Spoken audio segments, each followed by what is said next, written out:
Well, good evening, ladies and gentlemen. Thank you for attending the zoning subcommittee meeting this evening. Would the clerk please call the roll?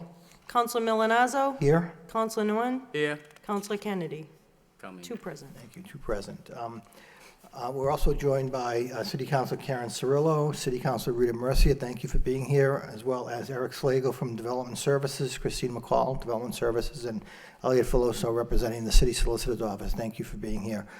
Would it make sense, because we do have some new faces in the audience, to just give a Reader's Digest version of what we talked about last Tuesday, and then continue the public discussion? And the goal, ladies and gentlemen, is to try to get this reported out of subcommittee this evening to the full council. The full council will then send it back to the city solicitor and the city clerk's office to be drawn up in proper form, to be brought back to the council for first reading, and then referred to the planning board for discussion as well. So we're in a tight time frame, as we talked about last Tuesday.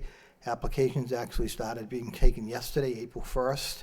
So we want to try to, we need to get this ordinance in place by July 1st, when those applications will be reviewed and decisions made. So that's the timeline that I hope we can adhere to. So with that, I'll turn it over to Eric Slagle. Is that okay? Sure. Okay, thank you.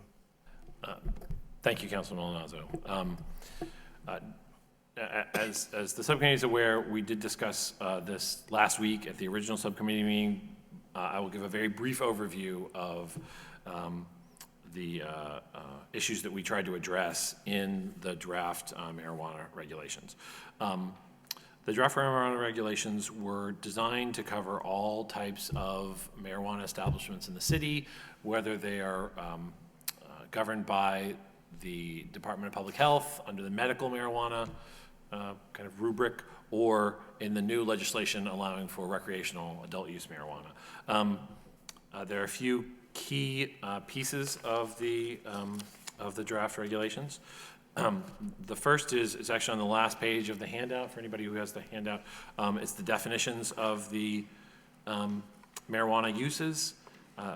We did our best to incorporate the regulations from the Cannabis Control Commission and their descriptions of different uses, so that we are consistent with the licenses that they will be getting from the state in deciding what use they fall under.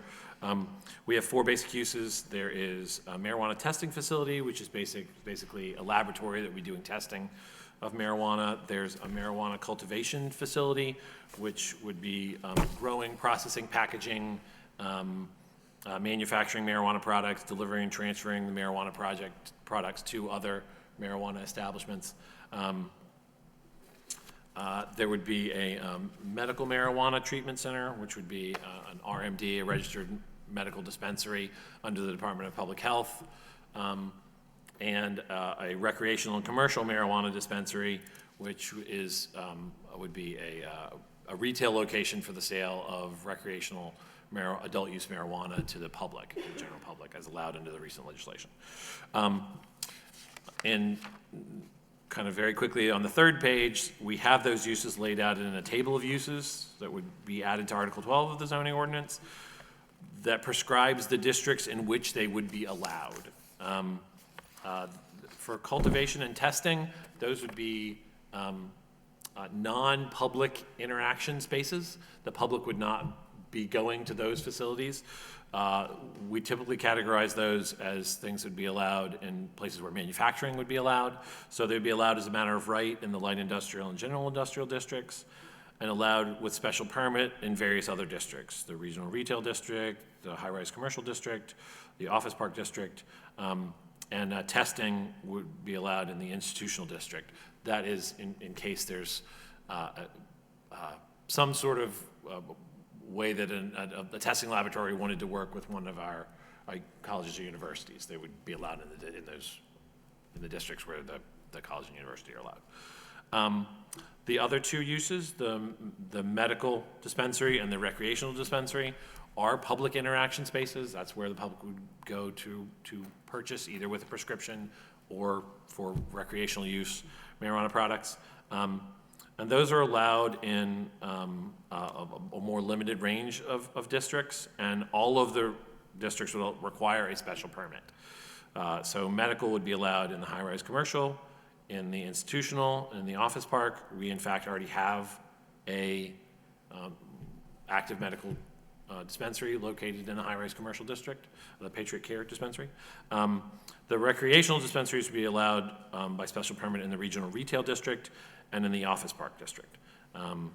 We believe that those were appropriate districts in part because they are typical of large-scale retail with high volume, larger parking lots, and we anticipate that, especially for the recreational marijuana use, there's going to be a need for significant parking spaces to go along with these uses. That's just our anticipation, especially given the fact that there are lots of municipalities that are attempting to take steps to ban the recreational dispensaries in their locales.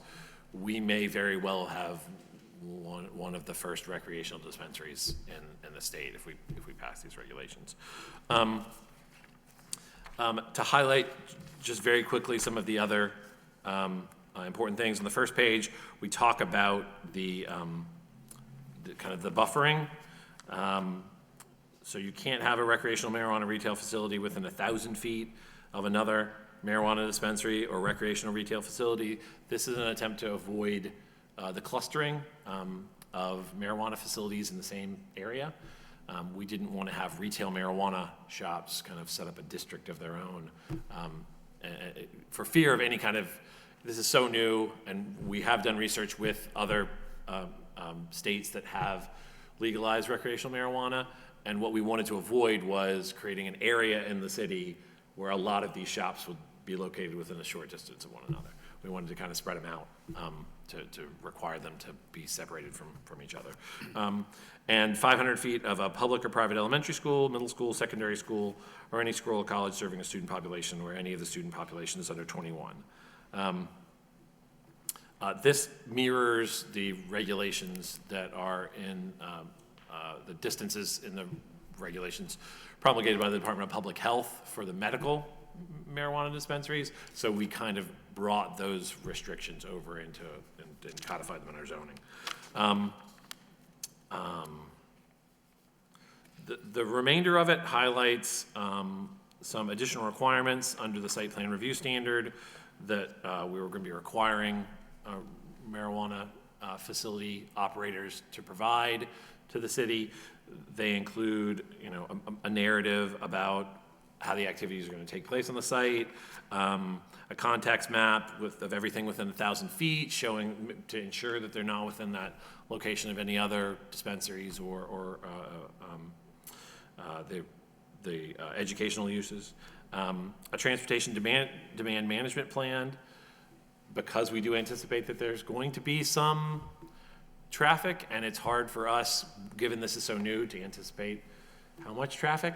We're going to put it on them to have a plan to deal with the accommodate the amount of traffic that the use generates, and a security plan that's has been approved by the Lowell Police Department. This is something that has worked successfully with the medical marijuana dispensary. The Patriot Care Dispensary has never had a single complaint. The Lowell Police Department is fully satisfied with their security, and quite frankly, I think they've done an excellent job in securing both the cultivation center, but the dispensary as well, to make sure that it's not there poses no danger to the public or the clients. I think that's kind of a key piece of the reason why we want to have a security plan. And I think getting the Lowell Police Department's kind of stamp on this operation, I think, can give the council and the public confidence that it's going to be done in a way in a manner that's safe and doesn't pose any kind of harm to the users. In addition, there's a requirement that each use sign a host community agreement with the city. Those are, in the past, have been negotiated by the city manager's office. The city manager has the authority to negotiate host community agreements. The legislation has limitations on what can be in the host community agreements for recreational retail, but those regulations would apply, so we don't need to restate them in our ordinance. The city manager's office will obviously drafted host community agreements with the assistance of the law department and anybody else that the city manager wants to bring in that are compliant with the regulations. I just wanted to very quickly mention two things that I mentioned at the beginning of the last meeting that are non-zoning issues that are brought up by this regulation. The first is the local tax option. The state legislation authorizes the municipalities to adopt a local tax option of up to 3% sales tax on the sale to consumers of recreational marijuana. The city manager had requested that we get in touch with the law department for them to draft a draft ordinance in that to effect that would be presented at the city council at the same time as the language for the zoning ordinance if the council chooses to act on it. In addition, the council has the authority under the legislation to restrict the number of marijuana facilities to a percentage of the alcohol licenses that are allowed in the municipality. In Lowell, the number of alcohol licenses we're allowed to issue is 22. We can restrict it to 20% of that number, which would be 5. So the city council has the authority to restrict the number of licenses to 5 or any number greater than 5, but you can't restrict it to less than 5 without a vote of the voters. I do know that last time we discussed whether or not 5 was a reasonable number. I think Councilor Kennedy had brought that up, whether or not we should restrict that to the number of dispensaries or the number of marijuana uses as a whole. So is that going to be, you can have 5 dispensaries, but any number of cultivation centers? That would be another thing that the city manager authorized us to put in draft form to provide to the council at the same time that we provide the zoning ordinance. So that's kind of an overview. Obviously, I want to give the public a time to speak, and if the council has any questions. Thank you, Eric. Any of my colleagues have any questions? Councilor Mercia? Thank you, Mr. Chairman. Through you to Eric. When you talk about restrictions and things, and you talk about it shouldn't be so many feet from 1,000 feet from another facility or 500 feet from a college or a school, what about dormitories? Is that not included in any of that? So the restrictions from that are listed in the zoning ordinance are not for residential locations. They're for actual schools. Typically, we're looking at the school-age population that would not be allowed to purchase this as a matter of right. But we didn't put dormitories in there. So we're not allowing any of these facilities in neighborhoods? Is that what you're saying? The districts that these facilities would be allowed in are not residential districts. Not residential. So name me an area in the city that you would say would qualify for this. Well, if you look at the maps, the locations that are laid out in orange are the zones that they could be in theory allowed. The actual dispensaries where. So do we have any of those maps? Because I don't have it with this, right? No, the map did not. It's up on the board. I have a copy of this if you wanted to.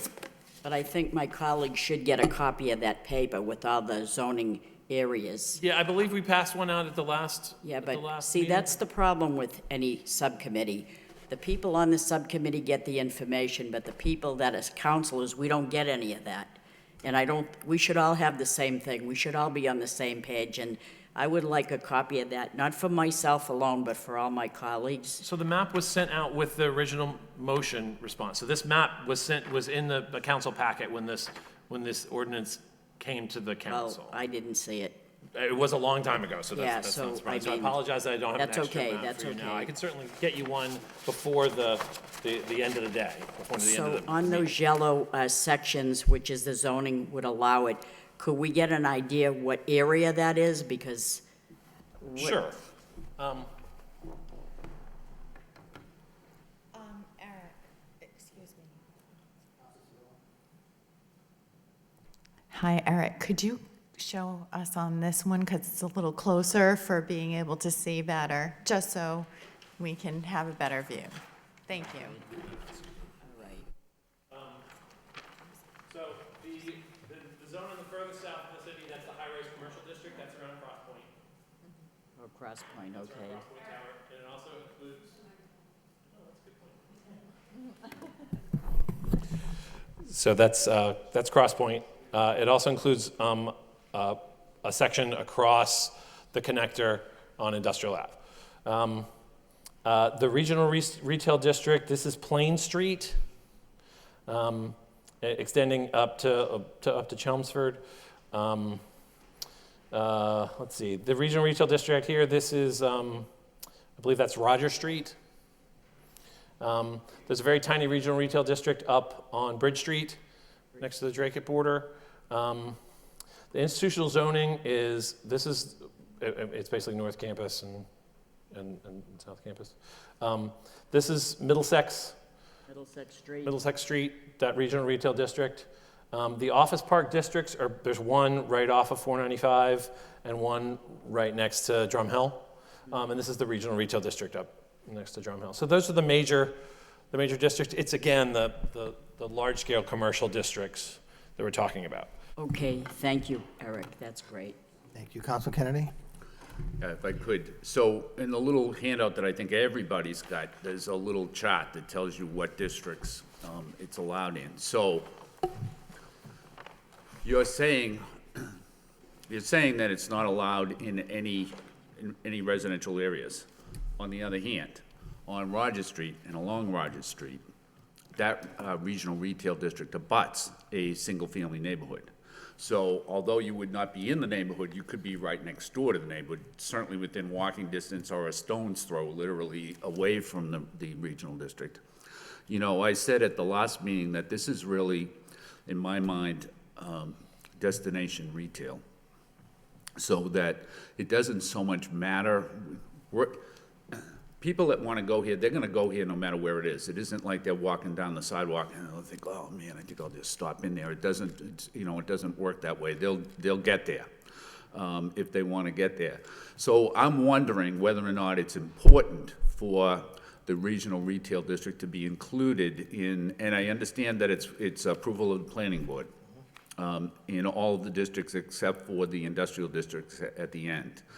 But I'm still wondering whether or not that's important. And I say that, I'm sure there's other instances besides Rogers Street, but we've had issues on Rogers Street before where the neighborhood has gotten very upset over different things. And so I can imagine, not just on Rogers Street, but in other areas of the city where the regional retail abuts a residential area, that there may be concerns down the road.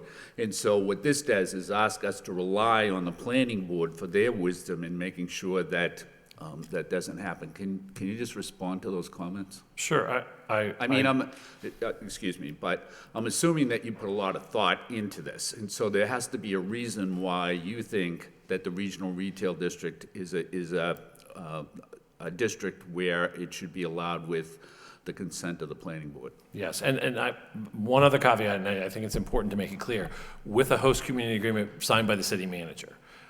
So this would, it's not just the planning board's purview. If the city manager doesn't approve of the site, they couldn't even get to the planning board. Okay. The reason why we thought that the regional retail was the most reasonable district for something like this to happen is quite frankly the locations on roads that can handle high volumes of traffic and with sites that can handle large-scale parking. The way that we have this zone for parking is such that in your neighborhood business districts or the downtown mixed-use districts, there's simply not going to be sufficient parking for this. And one of our major concerns is that this could be the kind of thing that generates a large volume of traffic. And so something like Roger Street out near 495 or the other kind of corridors adjacent to the connector are the kind of things where it can handle the volume of traffic that we believe might be generated, not just internally in Lowell, but from municipalities outside of Lowell that may be banning these recreational dispensaries in their borders. What makes you think that it will generate a large volume of traffic? And I'm not disputing that it will. All I'm saying is, what do you have to base that on? There are no stores right now in Massachusetts as of yet. And so, has that been the experience in other states? That has been the experience in other states that have allowed recreational marijuana facilities. In addition, we know that there are times when even the medical marijuana facilities that currently exist in Massachusetts generate a high volume of traffic and lines waiting to get into the door. Now, some of that is security reasons, but that still generates a large volume of parking and a high volume of traffic, even if it's for security reasons. Okay. Has that been the case with the medical marijuana dispensary? Has it generated a high volume of traffic? This is Robert Myerson from Patriot Care. Thank you for being here. I'm Bob Mayerson, I'm the CEO of Patriot Care.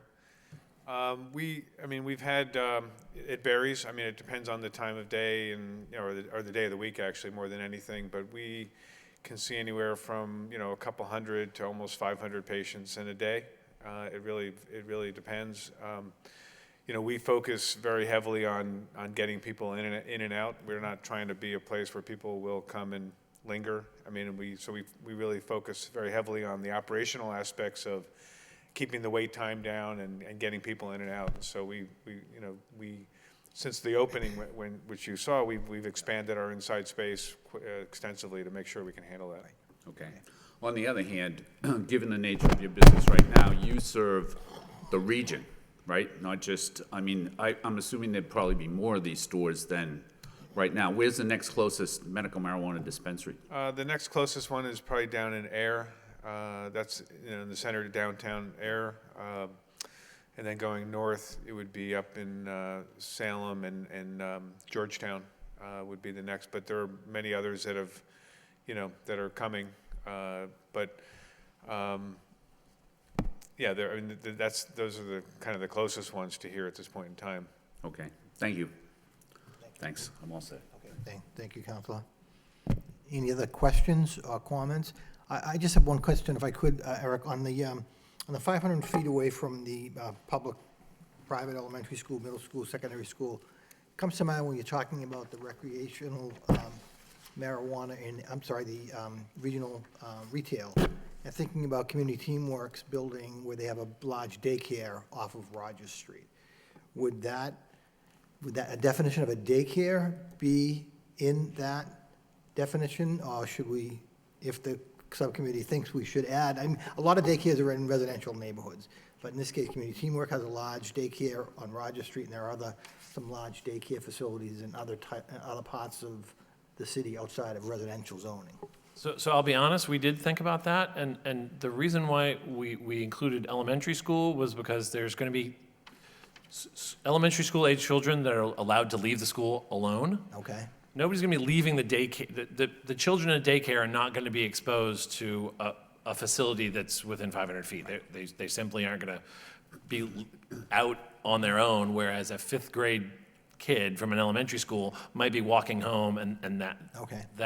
That's our thought process was dealing with the age of children kind of between the point when they are allowed to be somewhat independent and could be in the area of a dispensary by themselves, and the point at which they could legally buy it. Okay, thank you. Any other questions from my colleagues? Councilor Kennedy? We're saying 500 feet, but didn't you tell us last week you shortened that to 450. 450? Not that 450 or 500 makes a big difference to me, but isn't it 450? So for medical cultivation, the Board of Health passed a Cultivation. regulation Gotcha, okay. that shortened it to 450, but that is true. Yeah. Okay, thank you. Before I open it up to the public, should we clarify what we had ended our conversation with last week about coexisting, that whole issue that was brought to our attention? Well, I do think it's probably a good thing to clarify. I don't know what the subcommittee's thought process is on it, as whether or not they want to leave the language the way it is, or request an amendment before it gets drafted to council that would allow a pre-existing medical facility to co-locate, but no medical facility that's will exist in the future. I do know that Patriot Care, I think, made a compelling argument that that they have plans for that, and that. So in essence, if we recommended that, that would, if it passed the muster through the whole process, they would be grandfathered. Right, we would just change it to just exempt them from that section, and then we would go forward, but going forward, they would still be. Counselor Okay, Kennedy? I'd make that motion, Mr. Chairman. Okay, we have a motion made by Counselor Kennedy to put in place what Eric Slagle just stated. Is there a second? Second by Counselor Noon. Any discussion? Roll call? Counsel Milonazo? Yes, Counsel Nguyen? Yes. And Counsel Kennedy? Yes. 3 years. thank you. Okay, so what we'll do is, if the council refers this to the law department, we'll make sure that the draft that comes back has that language that the subcommittee has requested in it. Thank you. At this point, the chair would open it up for any public comment. Like I said, we have some new faces, although you were here last week. You were quiet, but you were here last week. I was quiet. Hi, how are you, Mr. I would Saber? just like to, my name's Chuck Saber, Lowell Organic Medicine, and I would just like to comment on a couple things. One, you're absolutely right, Councilor Kennedy, about having people will get marijuana no matter where they are.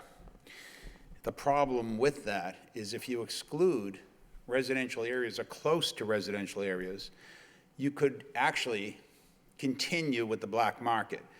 In Colorado, for example, they had done that initially, and people would go into the legal facilities. They would buy larger quantities than they normally would, and they'd go back and they'd sell it for a profit to people on the street.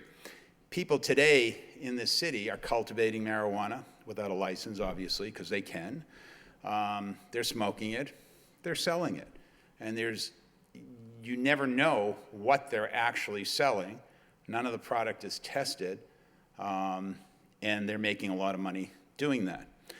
As far as the setbacks go, because I think last time someone had said, think about increasing the setbacks to 1,000 feet from a school. And it just seems a little bit odd to me, that thought process, when you can have a package store, a liquor store, within 500 feet of a school. And actually, an adolescent can walk into that store to buy some potato chips or gum or soda in full view of all the products that are in the store. They can't buy it, of course. They can go into a restaurant anywhere with no setbacks and do the same thing. They can walk into a pharmacy, which for all intents and purposes has drugs that can kill people, and they can see the pills, but they can also steal or grab over-the-counter drugs that could kill them. And we're talking about a product here that's benign. Over 50,000 adolescents in the United States die from alcohol poisoning or overdoses of alcohol annually. That doesn't count the hundreds of thousands of adolescents who have charges against them, who have killed people, who are maimed, who become alcoholics. Opioids, we don't even have to get into that because everyone's aware now of what opioids does to people. Marijuana doesn't kill anyone. It can't. But the single most important thing, I think, is when you're thinking about a dispensary or a retail establishment, you have to really look at the security aspect. One, you can't look in a window because there can't be a window where anyone can look in and see product. So what you're going to do is you're going to have a building with a sign. Nobody can see anything. Someone can walk by it, but they're not going to see any product. Whereas now, an adolescent can walk by several liquor stores on their way home from school and see the alcohol. So it just doesn't make sense to me. I do understand that this is something very new and that we have to be looking at every avenue. But you really have to, I think, do this from a perspective of what are the chances? What are the chances of an adolescent going into a retail establishment? I don't see how it could possibly happen. You can't go into one unless you have an identification card, okay, that shows that you're over 21 years of age. It's not like you can walk into a liquor store to get a pop. You can't do that in these establishments. So it's a little bit different. And I would just be more concerned, to be quite honest, with the black market and the abundance of illegal product that's on the streets today. And if you have a good secured system in place, and I think that the department did a good job with this, it is a good one. It is secured. It makes sense about the parking. You want, people will be coming, but you want them in areas where they can get in and out. And that's all I'd like to say. Great. Thank you, Mr. Seaver. Council Kennedy? Yeah, thank you. I think the subcommittee is probably ready to adopt the recommendation from the administration. I simply pointed out about the regional retail district and how close it might be in some instances to the residential area, because Councilor Mercia had raised the question on the location and whether or not any of these were going to be located in neighborhoods. And so, although they're not going to be located in any districts where residential housing is allowed, in some instances, they could be very close. But I do think that the planning board approval, along with the approval of the city manager, is sufficient safeguards to make sure that we don't end up with a problem down the road, that's all. Thank you, Council Kennedy. Anyone else wish to appear? Oh, ma'am, yes. I just have a point, Julianne, my name is Julianne Chelsea. Point of clarification, I'm a little confused with the setbacks. If you have a dormitory, for instance, that's in a special area, a green area, is that going to be permissible? Because I'm looking at what the Cannabis Commission has written, and they don't include, they go from K to 12. So I'm concerned about the distinction with the local regulations. And then again, adding another question on top of that is if the dormitory, as an example, is in a special area, and it's not a classroom, is that going to be permissible? Okay, thank you. Eric, would you mind? Sure. The intent of the regulations is to regulate places where the students are during the day. This is not designed to address dormitories. There is a dormitory in Lowell right now that has a dual operation. The Riverview Suites operates as both a dormitory, and UMass Lowell has leased out ground floor space for the classrooms. So the classroom area, we would count that as part of the university that would be within the buffer zone, because there are people who are less than 21 that would be in that location. But a pure dormitory, just like it's like a residential house. I mean, Right. it's not included in the regulations this time. Okay, thank you. Yes. Just a follow-up. Okay. If that area, and I think we're getting specific with the property in mind, if that area was permitted just for dormitory and dormitory only, the fact that they have a license, does that usurp the permitted use of the property? in light of these I would think that the buffer would not apply. Buffer would not apply? Right. Okay. If it was just licensed as a dormitory, that, no classrooms. Right. If there's no classrooms, right? Okay, the buffer would- okay, thank you. Mr. Boyle? Joseph Boyle, 54 Laura Street. I had a question. I was looking at the map. These areas that are precluded by the buffer zones, I'm wondering if the planning office has mapped those and overlaid on top of this map so that you actually know what land you're dealing with to be available for these uses? Okay, I think that makes sense to do that if we could overlay the buffer zones on these maps and just give a sense as to where they would not be. We can have our GIS department take a look at that. And that shouldn't be a problem. Okay. Okay. My second question, it's about the proposal on the table of uses. The one thing that stands out to me is that the recreational dispensaries would be allowed by special permit in the regional retail, but not the medical treatment centers. I believe that another medical office use could be permitted in regional retail, and I'm wondering if it's appropriate for recreational dispensaries, if there's really a good reason to preclude the medical dispensaries as well. I don't need an answer to that, I'm just throwing that out for the board's Right. consideration. Appreciate the comment, and looks like Eric is thinking hard about it. No, I was trying to, we did draft these a while ago, so I'm trying to Yeah. remember why we did that. I think that part of that was an effort, an early effort to address clustering. I don't think, I think that we then came up with 1,000 foot differential from other uses. So I'm not sure that it would necessarily be inappropriate to have the medical treatment center in the regional retail district if that's. With planning board approval? Yeah, as a planning board special permit as the rest of them, if the subcommittee believes that's something that they would like to go forward, we can certainly make that change and submit it. Okay, thank you. And as my final point, sort of on the level of principle, but I think it can apply to your consideration of these buffer zones, also the consideration of the number of licenses.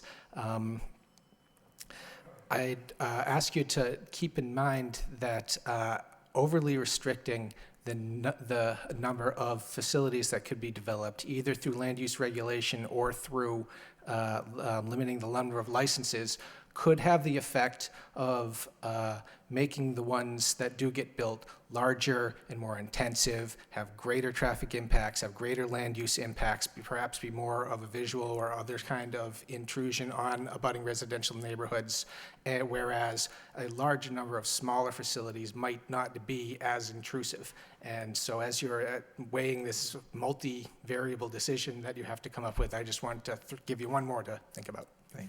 Thank you. Thank you, Joe. Thank you. Anyone else? Mr. Saber? Oop. I just have a question because I really don't know the answer. But are there methadone clinics in Lowell and Suboxone clinics? Does anyone know? Stedman Street. There are? Yes, there is a methadone clinic in Lowell. Are they around residential areas? Do you know? No. It is Where they are? not, I do know where it is, and it's not in a residential district. Are they near schools or anything like that? I'm just wondering because I've never seen one in the city. It's had two separate locations in the city, and neither one were in residential districts. Okay. And do you know if they have the type of security that a recreational marijuana facility would have? I'm just asking because I don't know. I do know it had to go through a fairly intensive planning board process that dealt with traffic and security. Yeah, I believe. Yeah, and it does have the same buffer zone distances in our ordinances as we have in the marijuana ordinances. As to the specifics of the security, I don't Okay. exactly No, remember. that's fine. I just didn't know and I was just wondering. Thank you. Okay, thank you. Council Cirillo? Yes, I had a question. Okay. Eric, I'm just curious. Had you considered having a recreational dispensary downtown?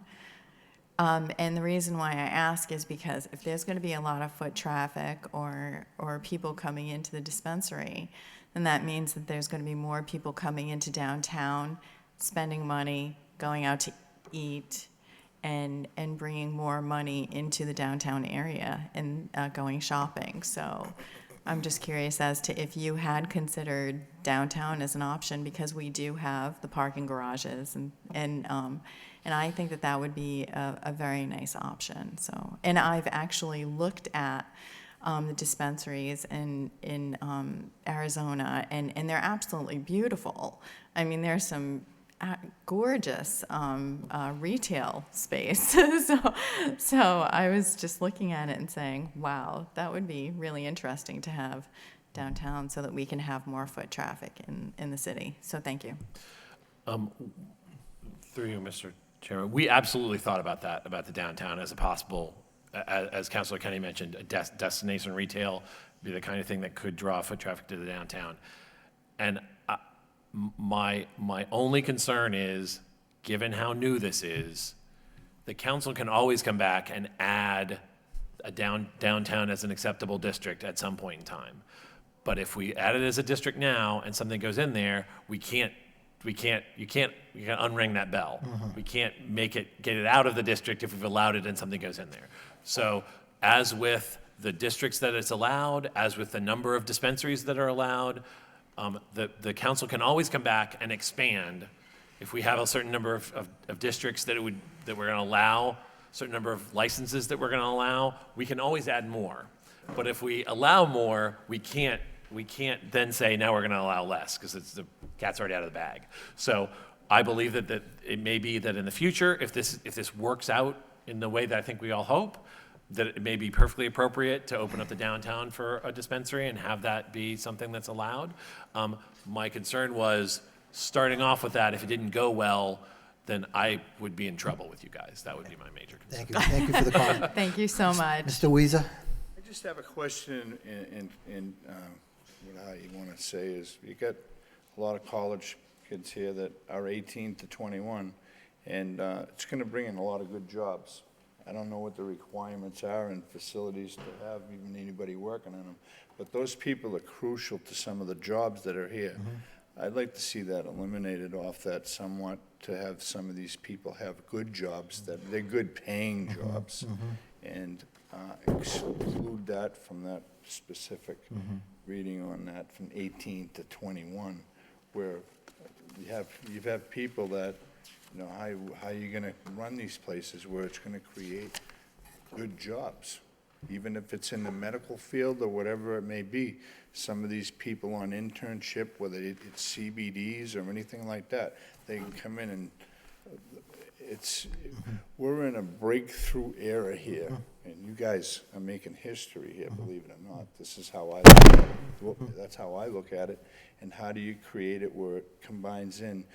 Don't hide the people that you're trying to do this, stick them down in the middle of some swamp area that they gotta go get there.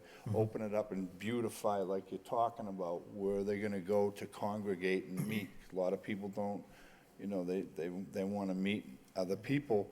They wanna have a glass of wine and have a, you know, whatever they do, let it be. But I think these jobs are crucial, and I'd like to see that looked at a little bit too, if you could, please, for our young ones that need jobs. Okay, thank you for your comments. Thank you. Yes. Again, I'm Bob Magerson with Patriot Care. Just to say on that point, so the state basically sets the guidelines for how the minimum age, you have to be 21 to work in these facilities, but I just wanted to say that we're really proud of what we've done in Lowell in terms of job creation. We far exceeded what we had committed to in our host agreement as a medical marijuana dispensary. We have about 100 people today working in our two facilities, about $3 million payroll. All the full-time jobs have benefits. They have people, you know, everybody gets, whether they're part-time or full-time, gets time off, paid time off. So we're really proud of what we've done and what we brought to the city. But I just wanted to clarify the point about the age part of that, because it's something that the state actually dictates that piece of it. Okay.